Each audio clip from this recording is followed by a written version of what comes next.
سلام خدمت عزیزان. دوستانی در رابطه با شارژ گاز سوال مکرر میکنند که شارژ گاز رو چجوریه یا شرحی بدیم برای افرادی که تازه میخوان شروع کنن به کار. من یه شارژ گاز رو به صورت ساده از ابتدا تا انتها برای شما در نظر گرفتم. این یه آب سردکنی که آوردن، یه موتور دست دوم هم خودشون آوردن. ما موتور عوض کردیم، جوشکاری هم کردیم، همه چی آماده است. یعنی لوله برگشت و لوله رفت جوشکاری شده، لوله کور جوشکاری شده، ولی درایر رو من جوش نمیدم. از اینجا میخوایم بگیم شارژ گاز از اینجا شروع میشه. سرویس کندانسور، سرویس اواپراتور، اینا به جای خودش در جای دیگه ما بحثش کردیم و خواهیم کرد. صرفا اینجا مسئله شارژ گاز. خب بعد قبل از اینکه بخوایم درایر رو جوش بدیم، سر لوله موی رو با یه کاردی اینجا چیز میکنیم، میایم اینجا یه نیم خطی میزنیم، یعنی نصفشو خط میزنیم، بعد با انبرده سرشو خم میکنیم که شکسته میشه و دهنش به خوبی باز میشه.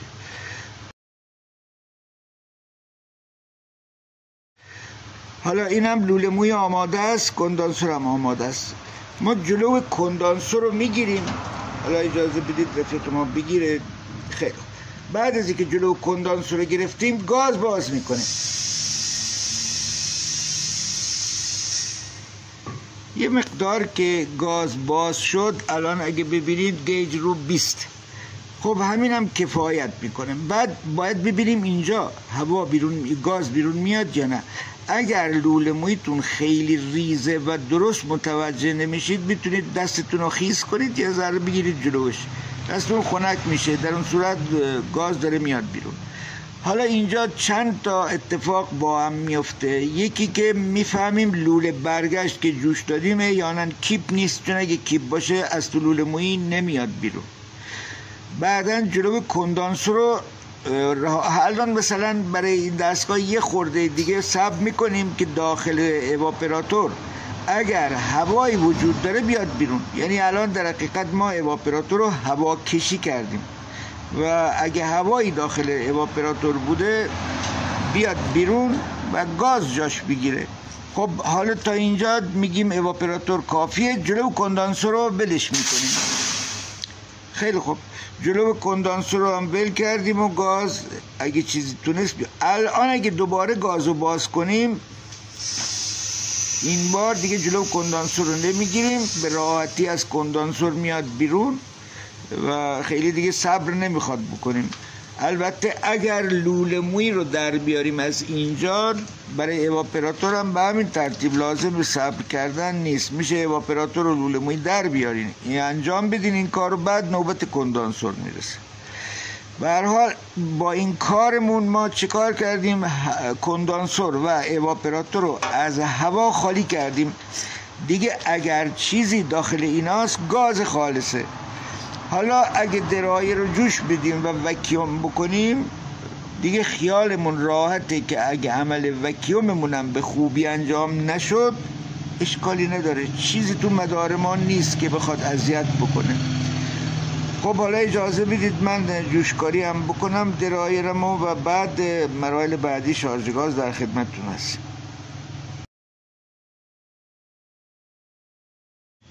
خب ما الان درایر رو جوش دادیم. ناگفته نماند من اینجا از درایر پیچی استفاده کردم چون موتور یه مقدار بزرگ بود.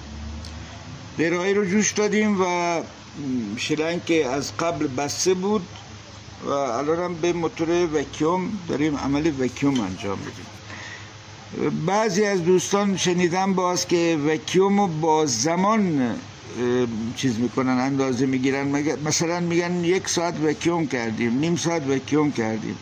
اصلا چنین چیزی ملاک نیست. شما ممکنه یه موتوری داشته باشید ظرف 1 دقیقه وکیومتون انجام بشه، یا موتور کوچیکی باشه که ربع ساعت طول بکشه. پس زمان آنچنان مسئله نیست. تا کی عمل وکیوم انجام میدیم؟ تا زمانی که اینجا از لوله برگشت هوا داره میاد بیرون. یعنی تا زمانی که اینجا دست میگیریم، 1 لحظه بعد رها که میکنیم صدای گاز میاد، یعنی وکیوم کامل نشده. بعضی وقتا ممکنه شما زمان زیادی طول بکشه و ببینید نه هیچ خبری نیست و وکیوم تموم نمیشه، مرتب داره هوا میاد. خب در این صورت باید به شلنگا و به گیجتون مشکوک بشید که اینا مشکلی داره. از جمله کارهایی که میتونید بکنید دیدی که شیر رو ببندید. شیر گیج رو که ببندید شما میتونید ببینید بازم هوا میاد یا نه. اگه اومد یعنی شلنگ از اینجا تا پهلو موتور مشکل داره، لاستیکاش خرابه. البته ممکنه بغل مغزی موتور هم خراب باشه که در اون صورت خب باید دوباره از اول وکیوم بشه، یعنی باز کنید شلنگا رو. ولی اگه خواستید شلنگو از پهلو موتور باز کنید همینجوری باز نکنید، شما کلی هواکشی کردید دیگه، الان یه مقداری وکیوم انجام شده، اگه شلنگو باز کردید هوا برمیگرده داخل. پس اینو سریع شیر رو ببندید، مثل زمانی که میخواید شارژ گاز کنید، دوله رو هواکشی کنید و سریع باز کنید تا گاز بره داخل مدار و گیجتون که به صفر رسید دیگه میتونید شلنگو باز کنید، لاستیکاشو چک کنید. منظور بعد از اینکه عمل وکیوم انجام میشه و حالت خلأ به وجود میاد، شما بهتر اینه که شلنگو به هیچ وجه باز نکنید. اگه باز میکنید اول به وسیله گاز مدار رو از حالت خلأ در میارید، یعنی گیج میاد رو صفر و بعد میتونید حالا شلنگا رو آزاد کنید و بررسی کنید، شلنگ عوض کنید یا هر کار دیگه که میخواید بکنید انجام بدید و دوباره وکیوم انجام بدید. فقط نذارید هوا بره داخل مدارتون. خب حالا ظاهرا عمل وکیوم اینجا انجام شده و دیگه هوایی بیرون نمیاد.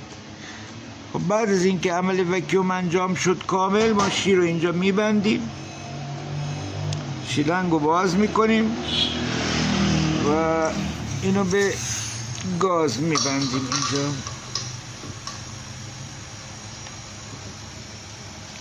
گاز رو باز میکنیم. حالا اینجا اگه شلنگ تو گیجتون تکیه میتونید اینجا یه مقداری شل کنید، یا حالا اینجا سفت بستن، یا از اینجا از گیج بغلی یه مقدار هوا کشی کنید. یعنی این شلنگی که هوا رفته داخلش و الان که باز کردیم چون داخلش حالت خلأ بوده هوا رفته داخلش، الان ما هوای داخل این شلنگ هم خالی کردیم.